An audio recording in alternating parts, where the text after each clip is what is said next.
making Thursday, things we're making Thursday, yeah. Things we're making Thursday, things we're making Thursday, things we're making Thursday, yeah. It's Heather from Strings and Threads. Welcome and thank you so much for being here. Today is Things We're Making Thursday. I think the jingle that Jess from J-Hook Magic and her husband created kind of explains it really well. We pick a free pattern every month, and then every Thursday we show our progress with that pattern, and then we show our finished project on the last Thursday of the month. When we have lighter projects, like this hat wasn't too difficult to whip up.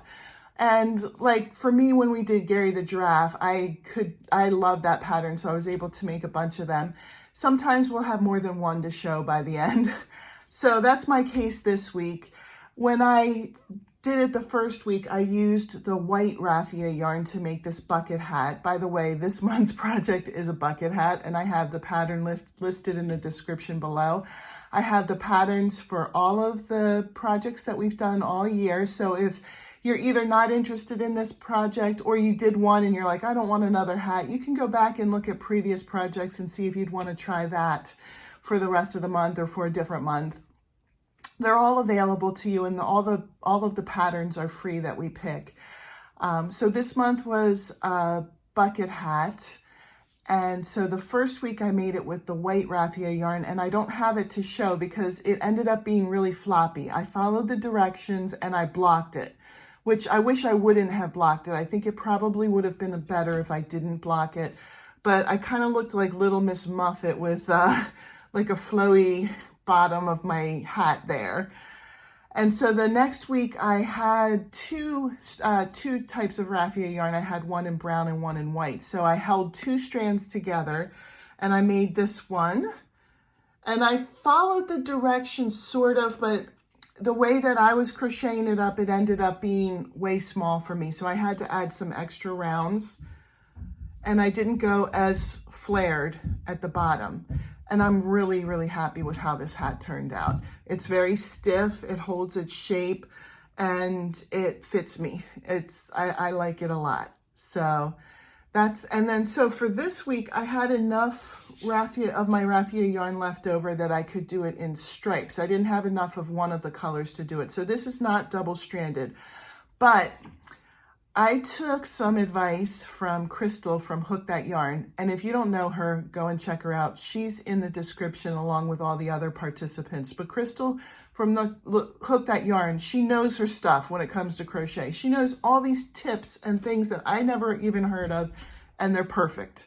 So hats off to Crystal. Go check her out. She showed a tip as to how to make the perfect sized bucket hat. So I made this bucket hat, and it's only loosely based on the pattern at this point. This one and this one, I used single crochet instead of half double crochet like the pattern called for, because I wanted it to be a little bit tighter. I wanted to make sure the sun was being blocked. The first one I did in half double crochets like the pattern. I followed the pattern pretty closely with the first one, other than needing to add more rounds because it was too small.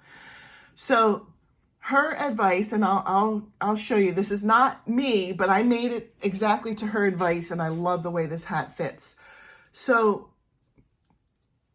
you keep increasing before you get to the ridge. I'm sorry if you couldn't see that. Before you get to the ridge, you keep increasing until that part reaches from the palm of your hand to your fingertips. That's how big the increases should be before you start coming down on the bucket hat. So I did that. And then you come down and you make it come to the top of your ears. So I'll show you, I did that. So right where it starts to flare out, that's the top of my ears. And then wherever you left off with this last row, so say this last row you were doing increase and then 10 stitches, increase 10 stitches. When you get to here, you put in your like dividing line here, and you start to increase again for the flare. You would go increase 11 stitches, increase 11 stitches, so you pick up where you left off here. I'm not saying that yours is definitely going to be increase 10, increase 10. It might be increase 12, increase 12. And then in this case, you would do increase 13, increase 13. And you do that for a few rows. And then you know, until it's as flared as you want. And then you just go straight. And that's what I did. I think I did something like 6 rows where I increased. And then I just didn't increase anymore. I just did 1 single crochet in each stitch around until it reaches the bottom of your ears. And that gives you the perfect size bucket hat. And like I said, that's not my tip. That was Crystal's tip. She has other tips like that too. She can show you how to make the perfectly sized top-down crocheted shirt. I haven't tried it yet, but Jess from J Hook Magic is working on one right now. And Crystal has a live where she gives the PDF printout for doing that. And then she explains step by step how to do it. And I'm dying to try it. I really want to try it soon. I'm working on a different wearable right now, and I don't want to have 2 wearables going at the same time. That's a little bit much. But when I finish this one, I'm anxious to try Crystal's design out because she showed, and those shirts look nice and they fit you perfectly. It doesn't matter what size you are. That girl is just full of tips. So I'm sorry, I know I'm raving on about Crystal, but her tips are really good. So for a perfect bucket hat, that's what you do.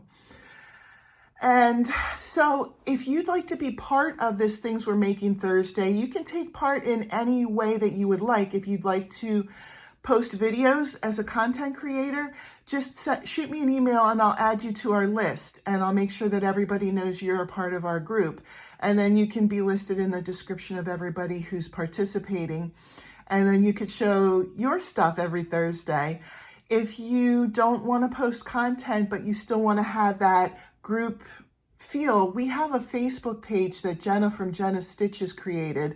It's called Things We're Making Thursday, and I have that listed in my description as well. So you can go there and you can join our group and post your pictures there. I do a slideshow at the end of every month of everybody's pictures that they've sent in, they put on the Facebook page or sent me directly. So if you'd like to be a part of that, that's a really great community. We have over 200 people in that group, and we're always chatting and we're always asking for advice, and it's just a really, really nice community there.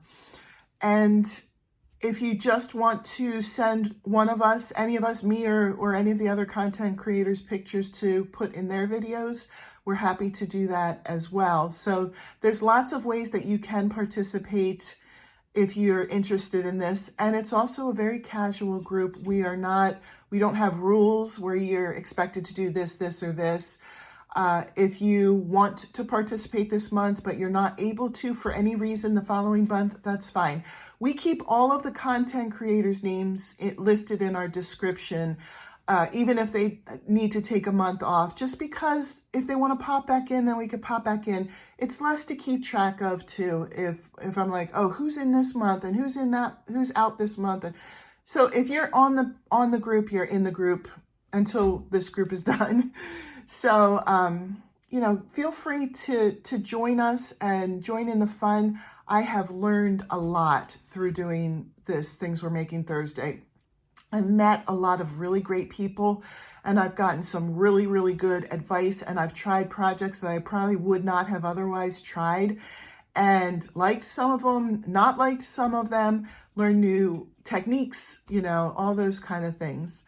So I encourage you to come and join us and grow as a crocheter. If you're a beginner and you're a little nervous about this, join our Facebook group and you can ask questions as you're going along. And everybody is so willing to help in this group.